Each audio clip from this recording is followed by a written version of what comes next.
ఈరోజు big boss show ముందు పెద్ద గలబైంది, కుర్రవాళ్ళు కొట్టుకున్నారు. దానికి కేసులు పెడతామని చెప్పి సజ్జనార్ లాంటి వాళ్ళు వచ్చి ఆర్టీసీ బస్సులు చెడగొడతామని చెప్పి కేసులు పెడతా ఉన్నారు. నేను సూటిగా అడిగేది ఏంటంటే, ఆ బిగ్ బాస్ షో అనేది ఒక అరాజకమైనటువంటి షో. దాన్ని పర్మిషన్ ఇవ్వడం కరెక్ట్ కాదు. దానిలో ఏదైనా ప్రైజ్ వచ్చిందని చెప్పేసి అని, ఆ ప్రైజ్ వస్తే వాళ్ళు కొట్లాడుకున్నారని, దాన్ని బస్సులు పగలు కొట్టారని చెప్పేసి అని ఈ సజ్జనార్ కేసు పెడుతున్నారు. నేను సూటిగా అడుగుతున్నా, మీరు సైబర్ కమిషనర్గా ఉన్నప్పుడు నేనే వచ్చి ఈ బిగ్ బాస్ అనేది ఒక క్రైమ్ ఇది, దాని మీద యాక్షన్ తీసుకుంటానని పెడితే 3 రోజులు పెట్టుకొని నేను చేయలేను, మీరు కోర్టుకు పోండి అన్నారు. నేను కింది కోర్టుకు పోతే కింది కోర్టులు కొట్టేసి పై కోర్టుకు పోమన్నారు. పై కోర్టుకు పోతే జిల్లా కోర్టు, రాష్ట్ర కోర్టుకు పోమన్నారు.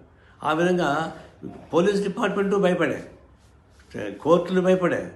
బిగ్ బాస్ అంత ఆదర్శమైనది, అది అసాంఘికమైన కార్యక్రమం జరుగుతుంది. దానిలో నీచాత్యమైన కార్యక్రమాలు జరుగుతున్నాయి. కేవలం డబ్బుల కోసం కక్కుర్తి పెట్టి నాగార్జున లాంటి వాళ్ళు దానికి హ్యాంకర్గా ఉంటున్నారు.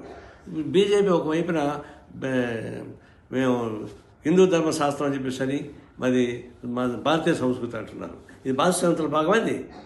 పాశ్చాత్య దేశాలు ఉండే తీసుకొని మనకి పెట్టి ఈడ ఒక 100 మందిని తీసుకెళ్ళి ఒక ఇంట్లో పడేసి అది వ్యవసాయ పంపకం తయారు చేసి దానిలో వచ్చిన గొడవలు చూసుకొని చేస్తున్నారు. ఇప్పుడు ఏంటంటే ఒక రైతు పంటను తీసుకొచ్చారు, అది ఒక 40 లక్షల రూపాయలు ప్రైజ్ ఇచ్చారు. అంటే గ్రామీణ ప్రాంతంలో వాళ్ళని కూడా అట్రాక్ట్ చేయడం ద్వారా, పట్టణ ప్రాంతంలో ఉండేటువంటి వాళ్ళంతా సరిగ్గా చూడడంలే, గ్రామీణ ప్రాంతంలో అట్రాక్ట్ చేయాలి. అందువల్ల ఈ రైతు పంటను తీసుకొచ్చి ఒక ప్రైజ్ ఇచ్చి ఇంటికి ఇచ్చారు, బయట కొట్లాట పెట్టారు, తాము తనుకోసం అన్నట్టుగా. ఇది దీనికి అంత కారణం బిగ్ బాస్ షో చేసేటువంటి నాటకం. గ్రామీణ ప్రాంతంలోని ప్రజానీకాన్ని కూడా వ్యూవర్స్గా తీసుకోవడానికి కలిసి కొట్టదప్ప కొట్టు కాదు. దీన్ని తక్షణం బ్యాన్ చేయించి కోరుతా ఉన్నాను.